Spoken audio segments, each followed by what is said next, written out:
आपकी प्रार्थना परमेश्वर का ध्यान आकर्षित करती है। कोई तो मुझसे बात करो। प्रार्थना कोई धार्मिक अभ्यास नहीं है, यह परमेश्वर द्वारा स्थापित एक महत्वपूर्ण प्रणाली है जो मेरे और उनके बीच निकटता स्थापित करती है। प्रार्थना वह प्रणाली है जिसके माध्यम से मैं अपनी आत्मा को संरेखित करता हूं और अपनी क्षमता, जो आध्यात्मिक क्षमताएं हैं को परमेश्वर जो कह रहे हैं उसे पकड़ने के लिए ट्यून करता हूं। कोई तो कहो आमीन। मेरा मतलब है कि मैं आपको बता रहा हूं कि यही वह कारण है जिसके लिए शत्रु हमारे प्रार्थना जीवन पर हमला करता है।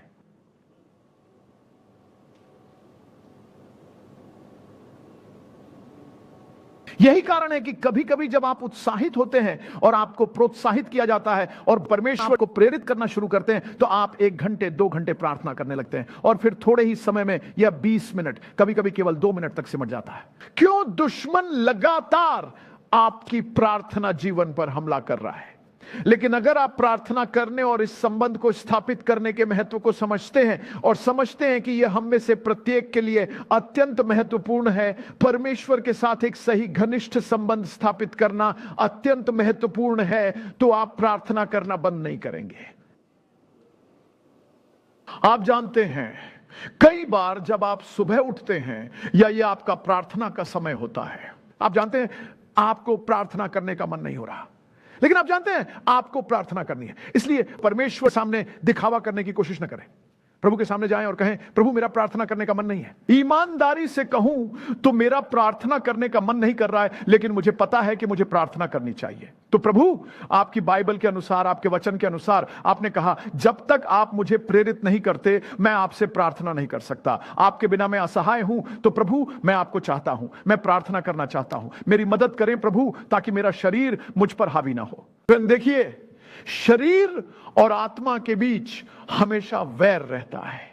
आपकी आत्मा तैयार है लेकिन तुम्हारा शरीर कमजोर है, और कमजोर का मतलब है कि आत्मा के क्षेत्र में शरीर कमजोर है, लेकिन आत्मा व्यक्ति की इच्छा को दबाने में शरीर बहुत मजबूत है।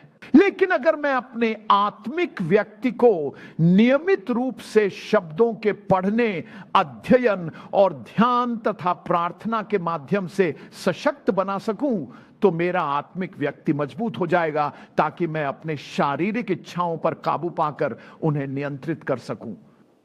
मैं आपको कुछ बताता हूं। अगर आप किसी के साथ 10 मिनट तक रहते हैं तो आप बता सकते हैं कि वे मांस द्वारा या आत्मा द्वारा चलाए जा रहे हैं उनके बोलने के तरीके से। मुझे पता है कि बाइबल कहती है, पादरी, लेकिन मेरे डॉक्टर ने यह कहा और मेरे विशेषज्ञ ने यह कहा और अमेरिका में विशेषज्ञ ने यह कहा। वास्तव में क्या हम इससे इनकार कर रहे हैं? नहीं, यह एक तथ्य है, लेकिन चलो उस पर ध्यान न दें, चलो उस पर ध्यान दें जो प्रभु ने कहा। अब इसे देखें, आप अपने मन के माध्यम से विश्वास में चल नहीं सकते।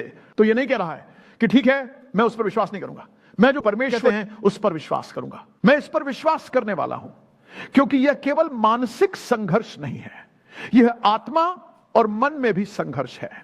तो अब अगर मुझे हावी होना और जीतना है, उन नकारात्मक विचारों को, मुझे जो शब्द कहते हैं उसे पकड़ कर रखना होगा और आत्मा में प्रार्थना शुरू करनी होगी, ताकि वह मेरे आत्मा में बढ़कर मेरी समझ में वास्तविकता बन सके। जब आप प्रार्थना के माध्यम से प्रभु में मजबूत होते हैं तो आप एक व्यक्ति के पास खड़े होकर कह सकते हैं, यह एक प्रार्थना करने वाला व्यक्ति है। आप कुछ प्रकट करते हैं, तुम कुछ लेकर चलते हो। आप जानते हैं 1 हफ्ते के लिए स्नान न करें। क्या आपको किसी को बताना पड़ता है कि आपने स्नान नहीं किया है? क्या आपको? कुछ लोगों के लिए आपको 1 सप्ताह के लिए भी इंतजार नहीं करना पड़ता। 2 दिन, 1 दिन, हर कोई कुछ ना कुछ उत्सर्जित करता है। हम अपनी आत्मा से क्या उत्सर्जित कर रहे हैं? अगर हमारी आत्मा कमजोर है तो जो उत्सर्जित होगा वो भौतिक होगा, लेकिन अगर मैं आत्मा में मजबूत हो जाता हूं तो मैं परमेश्वर की उपस्थिति को ही उत्सर्जित करूंगा। मैं चाहता हूं कि आप इसे समझें। यही कारण है कि आप पवित्र आत्मा में प्रार्थना करने के प्रति लापरवाह नहीं हो सकते। आपको इसे आदत बनाना होगा। याद रखें, बाइबल कहती है प्रार्थना के समय पर देखो, पतरस और याकूब प्रार्थना के लिए 9वें घंटे जा रहे थे। बाइबल कहती है वह क्या है, 3 बजे, जैसा कि यह उनका रिवाज था, क्योंकि आपका शरीर यह बहुत शक्तिशाली है, आपको इसे अनुशासित करना होगा। इसलिए शुरुआत में आपको एक निर्णय लेना होता है। सुबह 6 बजे जब अलार्म बजेगा, मैं प्रार्थना करने जा रहा हूं, बस चाहे कुछ भी हो जाए, आप प्रार्थना करने जा रहे हैं। नहीं, अगर मुझे ऐसा लगता है, मैं आपको बता दूं, एक दिन आपको ऐसा लग सकता है, लेकिन बाकी हफ्ते आपको ऐसा नहीं लगेगा। लेकिन आपको हमेशा कुछ खाने का मन करेगा, क्योंकि शरीर खाना चाहता है, आपको प्रार्थना करने का मन नहीं होगा। कितने लोगों को व्यायाम करने का मन करता है, किसी का भी व्यायाम करने का मन नहीं करता। मेरा मतलब है, कुछ लोगों का मन कर सकता है, लेकिन सबका नहीं, क्योंकि आपका शरीर हमेशा आराम चाहता है। शरीर को आराम की इच्छा होती है, शरीर मनोरंजन चाहता है। हमें 3 घंटे की फिल्म देखने में कोई आपत्ति नहीं होती, लेकिन हम 3 मिनट प्रार्थना कर सकते हैं। मैं यहां किसी की आलोचना करने की कोशिश नहीं कर रहा हूं, मैं सिर्फ शरीर को उजागर कर रहा हूं। शरीर को पार करने में हम कितने कमजोर हैं। हम कहने को तैयार नहीं हैं, मुझे खेद है, मैं आपकी पार्टी में नहीं आ सकता क्योंकि मुझे प्रार्थना करनी है। लेकिन हम यह कहने को तैयार हैं, प्रभु मुझे माफ करें, मुझे इस पार्टी में जाना है, कोई तो मुझसे बात करे।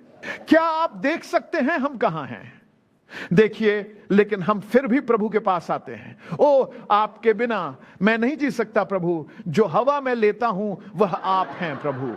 आप झूठ बोल रहे हैं, इसीलिए आप वो खूबसूरत गाने गा रहे होंगे और आपकी देह धुन का आनंद ले रही होगी, लेकिन अंदर से आप सूखे महसूस कर रहे होंगे, भीतर कुछ भी नहीं हो रहा है। क्यों? क्योंकि ये एक झूठ है। आपने ये आदत नहीं डाली है, आपने यह माहौल नहीं बनाया है, आपने परमेश्वर के साथ वह संबंध नहीं बनाया है। यही कारण है कि जब आप गाना गाने और परमेश्वर की पूजा करने के लिए चर्च में आते हैं, तो आपको उनकी उपस्थिति में प्रवेश करने और अनुभव करने के लिए पहले 15 मिनट तक संघर्ष करना पड़ता है। लेकिन अगर आप प्रार्थना करने वाले व्यक्ति होते, तो जैसे ही आप अंदर आते और पूजा शुरू करते, तुरंत जुड़ाव बन जाता। इसीलिए मैंने शुक्रवार को कहा था, मैं पहचान सकता हूं कि इस चर्च में प्रार्थना का स्तर गिर गया है। और मैं आपको बता रहा हूं, मेरे दिल पर हमारे चर्च के लिए बोझ है कि यह एक ऐसा चर्च बने जो प्रार्थना करना जानता हो, जो परमेश्वर दिल जान सके। मेरे दोस्त, मुझे आपको बताने दीजिए, यह बुद्धिमत्ता नहीं है, यह केवल शिक्षा नहीं है, यह केवल धन नहीं है, यह परमेश्वर की कृपा है। यहां तक कि यह प्रभावशाली लोगों के निकट होने से भी नहीं है।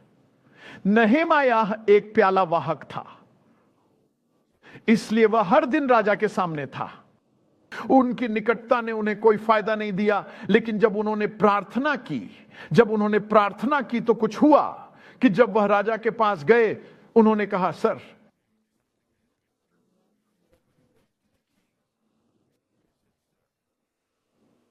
यह वही है जो मैं करना चाहता हूं। उसने नहीं पूछा।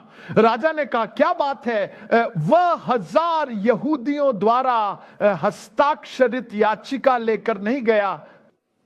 हमारे समुदाय का कोई व्यक्ति सरकार से बात करे। नहीं, उसने ऐसा नहीं किया। मैं यह नहीं कह रहा हूं कि यह गलत है, कृपया मुझे गलत मत समझें, लेकिन मैं यह कह रहा हूं कि प्रार्थना कितनी महत्वपूर्ण है। उस व्यक्ति ने प्रार्थना की, उपवास किया, राजा के सामने गया।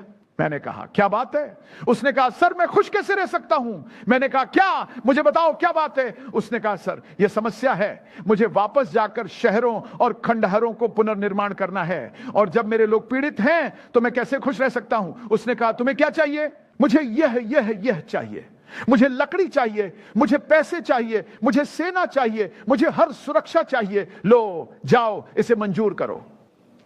यह था। उसने अपनी खुद की पैसे से दीवार नहीं बनाई, राजा ने सारा लकड़ी प्रदान किया। मित्र, प्रार्थना की जगह कुछ नहीं ले सकता, क्योंकि प्रार्थना वह प्रणाली है जिसके माध्यम से आप परमेश्वर के साथ निकटता विकसित करते हैं। कृपया मैं चाहता हूं कि आप अपने पैरों पर खड़े हों और खुद को प्रभु के प्रति पुनः समर्पित करें। कहें, प्रभु मुझे सिखाओ और मेरी मदद करो, मेरे दिल में अधिक प्रार्थना करने की नई भूख उत्पन्न करो। ऐसा करते हुए आइए इस सुबह की मेज में भाग लेने के लिए तैयार होते हैं।